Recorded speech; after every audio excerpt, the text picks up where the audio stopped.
ଆଉ କେମିତି ଅଛ ବା ସବୁ କେରକେରା ତ ମୁଁ ବି କେରକେରା ଅଛି ଭାଇନା। ତ ଆଜିର ଆଉ ଗୋଟେ ନୂଆ ବ୍ଲଗ୍ରେ ଆପଣମାନଙ୍କୁ ସ୍ୱାଗତ। ତ ମୁଁ ପହଞ୍ଚି ଯାଇଛି ଆମର ସିଏସି ଅଫିସ୍ ଆଉ ସାଉ ବ୍ରଦର୍ସ ମେନ୍ସର ଗାର୍ମେଣ୍ଟ। ମୋର ଠିକ୍ ପଛ ଆଡ଼େ ଦେଖୁଛନ୍ତି ଏଇଟା ହେଉଛି ଆମର ସାଉ ବ୍ରଦର୍ସ ମେନ୍ସର ଗାର୍ମେଣ୍ଟ। ଆଉ ଆପଣ ମୋର ଦେଖୁଛନ୍ତି ଏଇଟା ହେଉଛି ଆମର ସିଏସି ଅଫିସ୍। ତ ମୁଁ ଏବେ ଜଷ୍ଟ ପହଞ୍ଚିଲି। ତ ପୂଜାପୂଜି ଆହୁରି କରିନି, ଏବେ କରିବି। ଏବେ ହେଲା 10ଟା 31।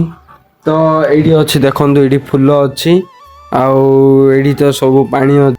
ତ ମୁଁ ଆପଣଙ୍କୁ ସବୁଦିନେ କହୁଛି ଆମ ଗାଁର ନୃସିଂହ ମନ୍ଦିର ର ଏକ୍ସପ୍ଲୋର କରିବା ପାଇଁ, ଆମର ମନ୍ଦିର ଏକ୍ସପ୍ଲୋର କରିବା ପାଇଁ ମୁଁ ସବୁବେଳେ କହୁଛି, କିନ୍ତୁ ଯାଇପାରୁନି।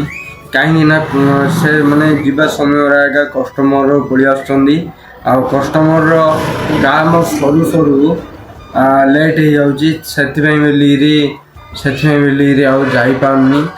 ତ ଯିବା ଆଜି ଯଦି ସମୟ ହେଉଛି ବେଲେ ଯିବା। ନାଇଁ ଆଜି ବି ସମୟ ହେଲା ଭଳିଆ ଦୁଶୁନି, କାହିଁକି ନା ବାହାର ଆଡ଼ୁ କିଛି କଷ୍ଟମର ଆସିବେ ବୋଲିକିରି ଆମର ସକାଳେ ଫୋନ୍ କରିଥିଲେ ଆଉ ତା ପାଇଁ ଜଗିବାକୁ ପଡ଼ିବ।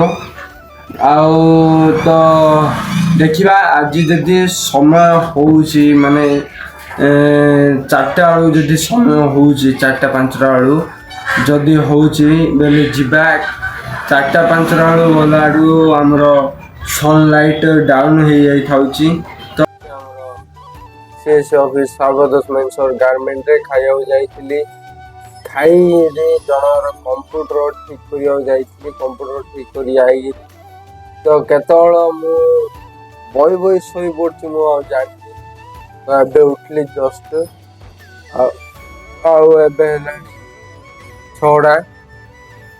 ତ ଚାଲନ୍ତୁ ଆଗକୁ କ'ଣ ହେଉଛି ଦେଖିବା। ତ ମୁଁ ଏବେ ପହଞ୍ଚିଲି ଆମର ଘରକୁ ଆଉ ଏବେ ଯିବି ମୋ ବନ୍ଧୁକୁ।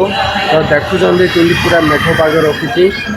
ତ ଉପରକୁ ଦେଖନ୍ତୁ ପୁରା ମେଘ ପାଗ, ପୁରା ବିଜୁଳି ଚମକୁଛି। ତ ଜଲ୍ଦି ଯାଇକିରି ଗାଧେଇକିରି ଆସିବା, ତାପରେ ଭେଟ ହେବା। ତ ମୁଁ ଗାଧେଇକିରି ପଳେଇ ଆସିଲି ଆମର ଘରକୁ। ଆଉ ଆସୁ ଆସୁ ପୁରା ଜୋରଜାର ବର୍ଷା। ମୁଁ ଆମର ଏଠି ବଜାରକୁ ପହଞ୍ଚିଛି ନା ନାହିଁ, ପୁରା ଜୋରଜାର ବର୍ଷା ହେଇଛି। ଏବେ ହେଲେ ମଧ୍ୟ ବର୍ଷା ହେଉଛି। ତ ଏ ଭିଡ଼ିଓଟା କଣ୍ଟିନ୍ୟୁସ୍ ରହିବ। ଆଉ କାଲିର ଭିଡ଼ିଓ ଆଉ ଆଜିର ଭିଡ଼ିଓ ମିଶିକିରି ଯିବ। ତ ଚାଲନ୍ତୁ ଆଗକୁ କ'ଣ ହେଉଛି ଦେଖିବା। The next day. ତ ମୁଁ ଗାଧୁଆ ହେଇକିରି ପଳେଇ ଆସିଲି। ଆଉ କାଲିର ବ୍ଲଗ୍ଟା ଆଜି କଣ୍ଟିନ୍ୟୁ କରିବା। ମୁଁ ତ ଆହୁରି ଖାଇନି, ଏବେ ଖାଇବା। ଖାଇକିରି ଆମର ଦୋକାନକୁ ଯିବା, ଦୋକାନରେ ପୂଜାବିଧି କରିବା, ତାପରେ ଡାଇରେକ୍ଟ ନୃସିଂହ ମନ୍ଦିରକୁ ଯିବା। ଆଜି ଯେମିତି ହେଲେ ସେ ମନ୍ଦିରଟାକୁ କରିବାକୁ ପଡ଼ିବ। ତ ଚାଲନ୍ତୁ ଖାଇ ପିଇକିରି ବାହାରିବା। ତ ମୁଁ ପହଞ୍ଚି ଯାଇଛି ଆମ ଗାଁର ଲକ୍ଷ୍ମୀ ନୃସିଂହ ମନ୍ଦିରରେ। ତ ଚାଲନ୍ତୁ ଭିଡ଼ିଓକୁ ଷ୍ଟାର୍ଟ କରିବା। ତ ଆପଣମାନେ ଦେଖୁଛନ୍ତି ଆମ ଗାଁର ଲକ୍ଷ୍ମୀ ନୃସିଂହ ମନ୍ଦିର। ତ ଏଇଟା ହେଉଛି ତାର ଫ୍ରଣ୍ଟ ସାଇଡ଼୍ଟା, କିଛି ଏମିତି ପ୍ରକାର ରହିଛି।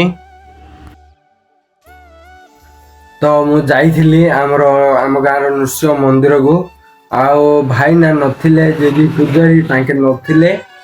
ଆଉ ତାଙ୍କେ କହିଲେ 3ଟା ବେଳକୁ ଆସିବେ, କୌଣସି କାମରେ ତାଙ୍କେ ପଳେଇଛନ୍ତି ବୋଧେ ବାହାରକୁ। ଆଉ ତାଙ୍କେ 3ଟା ବେଳକୁ ରିଟର୍ନ ହେବେ ଆମର ନୃସିଂହ ମନ୍ଦିରକୁ। 3ଟା ବେଳକୁ ଯିବା ଆମେ ଆଉ ଥରେ, ଆଉ ଭିଡ଼ିଓ କରିବା ଆଉ ତାଙ୍କର ମନ୍ଦିର ବିଷୟରେ କିଛିଟା ଜାଣିବା। ତ ଭିଡ଼ିଓରେ କଣ୍ଟିନ୍ୟୁ ରୁହନ୍ତୁ। ମୁଁ ତ ଏବେ ପଳେଇ ଆସିଛି ଆମର ସିଏସି ଅଫିସ୍ ଆଉ ସାଉ ବ୍ରଦର୍ସ ମେନ୍ସର ଗାର୍ମେଣ୍ଟକୁ। ଆମର କିଛି ଗୋଟେ କାମ ଅଛି, ସେଥିପାଇଁ କାମ ସରେଇବା। କାମ ସରେଇଲା ବେଳକୁ 3ଟା ହେଇଯାଇଥିବ। 3ଟା ବେଳକୁ ଯିବା ନୃସିଂହ ମନ୍ଦିର। ଚାଲନ୍ତୁ ଆଗକୁ ଦେଖିବା।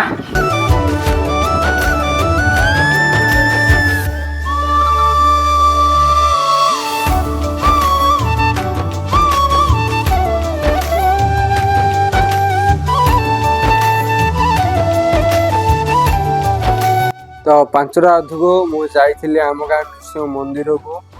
ଆଉ ସେତେବେଳକୁ ସନଲାଇଟ୍ ପୁରା ଡାଉନ୍ ହେଇଯାଇଥିଲା, ସେଥିପାଇଁ ବୋଲି ସେତେବେଳେ କରିନି।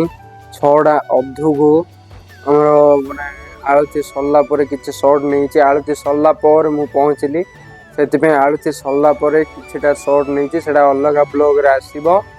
ତ ଆଜି ପାଇଁ ଭିଡ଼ିଓ ଏତିକି, ପୁଣି ନୂଆ ଭିଡ଼ିଓ ସହିତ ମିଶିବାର ରହିଲି। ଜୟ ଜଗନ୍ନାଥ, ଜୟ କଳା।